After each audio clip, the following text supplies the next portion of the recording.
रानो और उसकी 5 साल की बेटी करिश्मा बहुत ही गरीब थे। रानो के पति की मौत के बाद से ही रानो और करिश्मा बड़ी मुश्किल में जी रहे थे।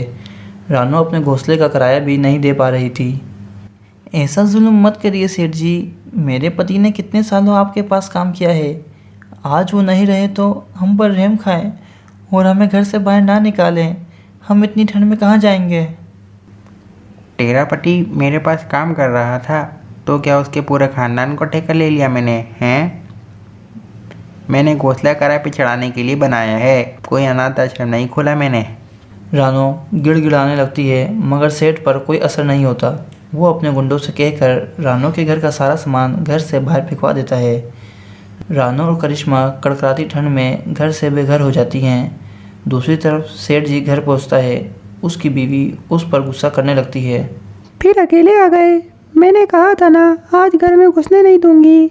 अगर नौकरानी नहीं लाए तो पुरानी नौकरानी को काम छोड़े 2 दिन हो गए हैं। घर के सारे काम मुझे ही करने पड़ रहे हैं। हे भगवान, आज के लिए माफ़ करो, कल पक्का मैं ले आऊँगा। हाँ रहने दो, अब मैं तुम्हारी बातों में नहीं आने वाली।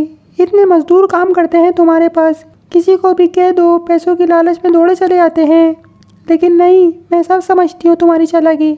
इतनी ठंड में मुझसे घर के काम करवा रहे हो, अपने पैसे बचाने की सोच रहे हो, लेकिन ऐसा होगा नहीं। साफ साफ कह देती हूँ, मैं कोई काम नहीं करने वाली। जाओ अब जाके किसी को ले आओ। सेठ कौवे को रानो का ख्याल आता है। ऐसा नहीं था कि उसे रानो के लिए हमदर्दी थी और ना ही वो रानो चिड़िया की कोई मदद करना चाहता था, बल्कि वो रानो चिड़िया के रूप में एक सस्ती नौकरानी चाहता था। वो तुरंत रानो चिड़िया के पास गया। रानो अपनी बेटी करिश्मा के साथ सड़क किनारे बैठी हुई थी।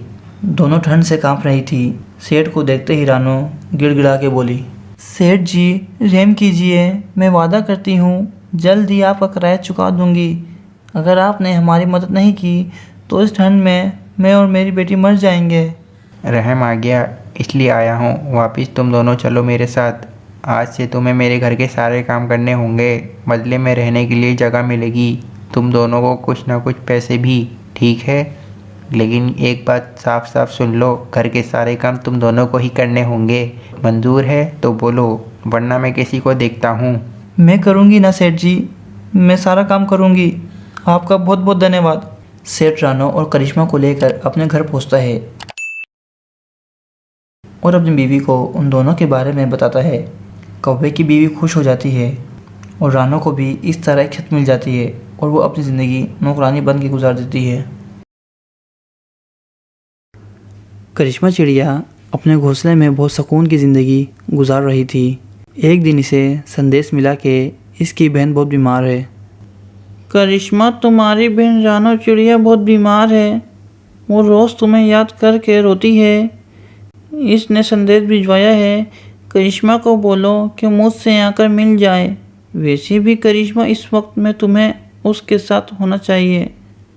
हे भगवान, मेरी बहन रानो इतनी बीमार है और मुझे पता भी नहीं।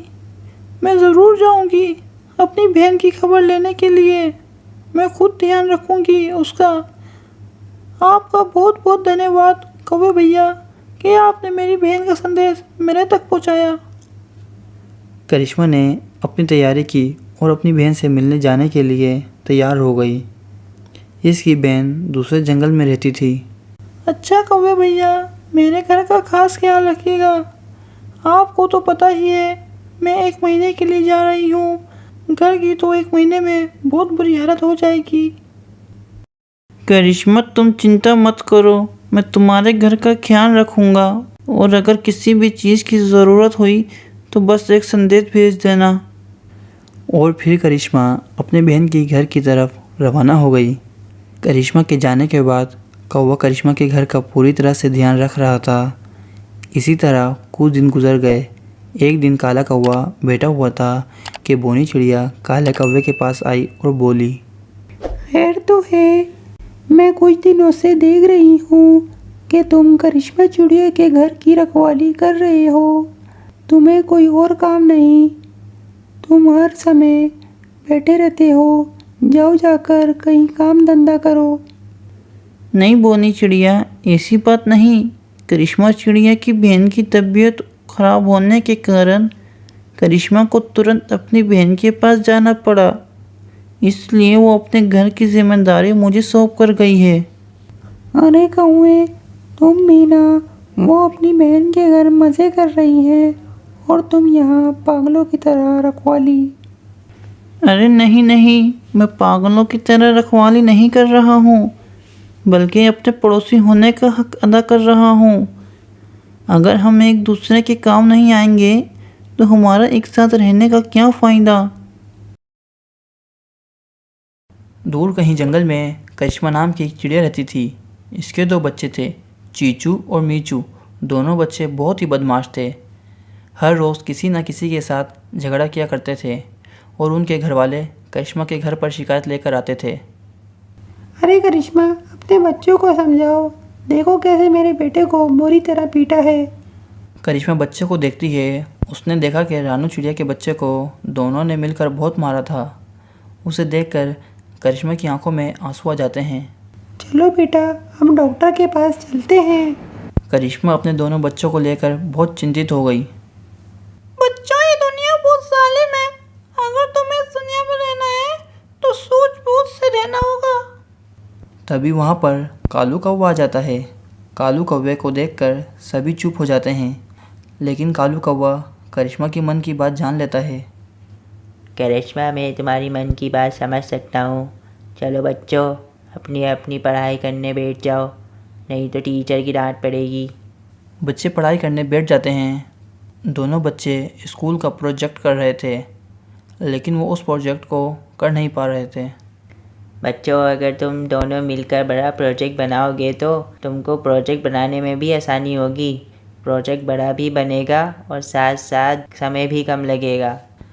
जैसे कालू कौवे ने कहा था, वैसे ही चीचू और मीचू ने किया और अपना प्रोजेक्ट बनाने में सफल हो गए।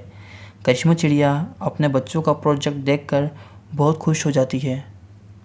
देखो तुम करिश्मा, तुम्हारे बच्चे बहुत होशियार हैं। इनको सही दिशा और अच्छी सलाह की ज़रूरत है।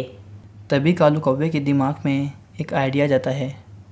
करिश्मा, मेरे दिमाग में एक सुझाव है। अगर वो सफल रहा तो तुम्हारे दोनों बच्चे आगे जा सकते हैं और इनको आगे ज़िंदगी जीने में कोई परेशानी नहीं होगी। अगर ऐसा है तो कालू भैया, मैं कुछ भी करने के लिए तैयार हूँ। अरे नहीं नहीं करिश्मा, तुम्हें कुछ करने की ज़रूरत नहीं। तुम्हें अपने बच्चों के लिए अपने प्यार की ममता को थोड़ा कम करना होगा। फिर देखो आगे कैसा चमत्कार हो जाता है। तुम सारी जिम्मेदारी मुझ पर सौंप दो। करिश्मा को बस अपने बच्चों को किसी भी तरह सुधारना था। कालू कौवा करिश्मा के बच्चों को लेकर किसी अच्छे स्कूल में उनका एडमिशन करा देता है और वो बच्चे स्कूल में दिल लगाकर पढ़ते हैं और हर परीक्षा में अच्छे नंबर लाते हैं। फिर करिश्मा चिड़िया कालू कौवे के पास जाती है और कहती है, कालू भैया, आपने मेरे बच्चों को अच्छे स्कूल में एडमिशन दिलाकर मुझ पर बहुत बड़ा एहसान किया है। मैं ये आपको एहसान कभी नहीं भूलूंगी। ये कहानी एक चमकपुर नामक जंगल की है, जहाँ एक करिश्मा चिड़िया रहती थी। करिश्मा चिड़िया एक पेड़ पे बैठी जंगल के मौसम का मज़ा ले रही थी। अरे वाह, कितना प्यारा मौसम है। हर तरफ हरियाली ही हरियाली है और ये हवाएं कितनी ज़्यादा अच्छी हैं। करिश्मा चिड़िया मौसम का मज़ा ले रही थी, तभी उसके पास एक बादल आता है। अरे करिश्मा चिड़िया, तुम यहाँ अकेले बैठे क्या कर रही हो? अरे कुछ नहीं बादल भैया, बस मैं ठंडी हवा और प्यारे मौसम का मज़ा ले रही हूँ। अरे हाँ करिश्मा चिड़िया, ये मौसम ज़्यादा देर तक अच्छा रहने वाला नहीं है, इसलिए मैं तुम्हें एक खबर देने आया था।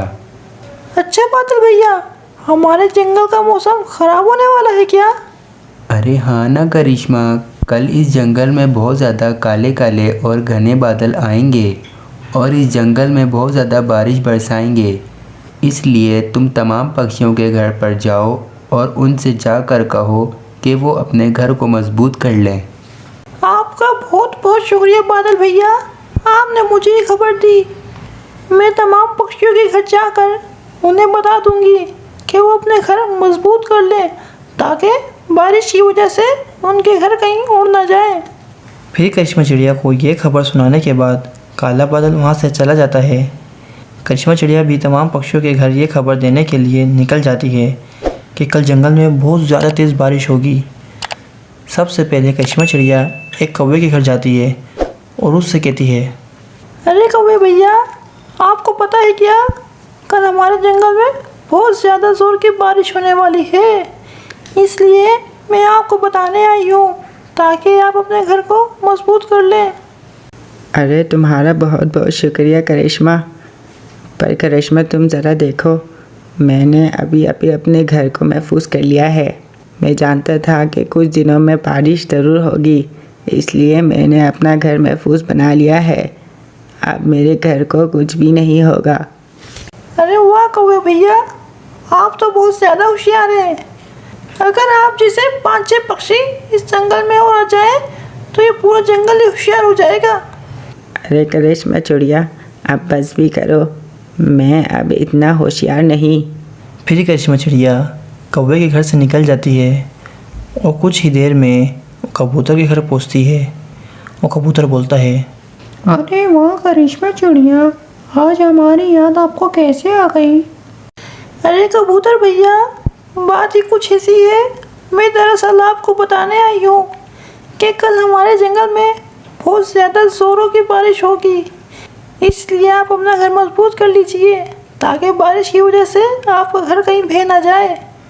अरे क्या करिश्मा चिड़िया, कल हमारे जंगल में बहुत ज़ोरों की बारिश होगी।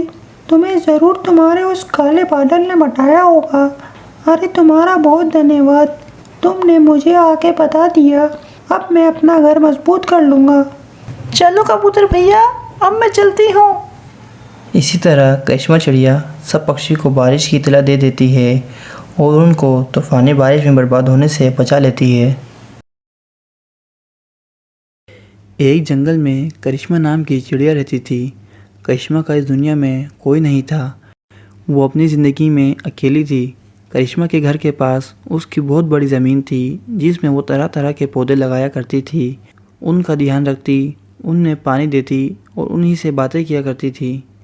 वो हमेशा अपने पेड़ पौधे के साथ ही समय बिताया करती। कुछ दिनों बाद उसके पड़ोस में मटकी नाम की एक बहू आई।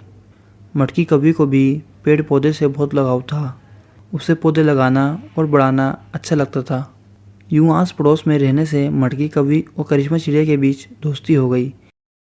एक दिन जब करिश्मा पौधों को पानी दे रही थी तो मटकी कभी उसको जाकर बोली, दोस्त करिश्मा, इस तरह हरे भरे पौधों के बीच में रहकर कितना अच्छा लगता है। हाँ, जब मैं छोटी थी तब मेरी माँ ने इन पौधों को बोया था। अब मेरी माँ नहीं रही, मैं तब से ही माँ को इन पौधों में ढूंढती हूँ, इसलिए मेरा इन पौधों के साथ खास लगाव है। कुछ दूर दोनों साथ में चलते रहे। वहाँ आगे एक आम का पेड़ था। करिश्मा चिड़िया मटकी कभी को पेड़ दिखाते हुए कहा, मटकी, मेरा इस पेड़ के साथ पिछले कुछ बरसों से खास रिश्ता है, क्योंकि मुझे जब भी आम खाने का मन होता है तो मैं इस पेड़ के पास आ जाती हूँ, क्योंकि इस पेड़ के आम बहुत स्वादिष्ट हैं। लो, आज तुम भी इस पेड़ के आम खाओ और मैं भी खाती हूँ। पेड़ की डाल से आम गिराकर खाना शुरू हो गए। फिर अचानक एक दिन मटकी कभी को मायके जाने पड़ा। जैसे ही करिश्मा चिड़िया को ये बात पता चली, वो तुरंत मटकी कभी से मिलने गई।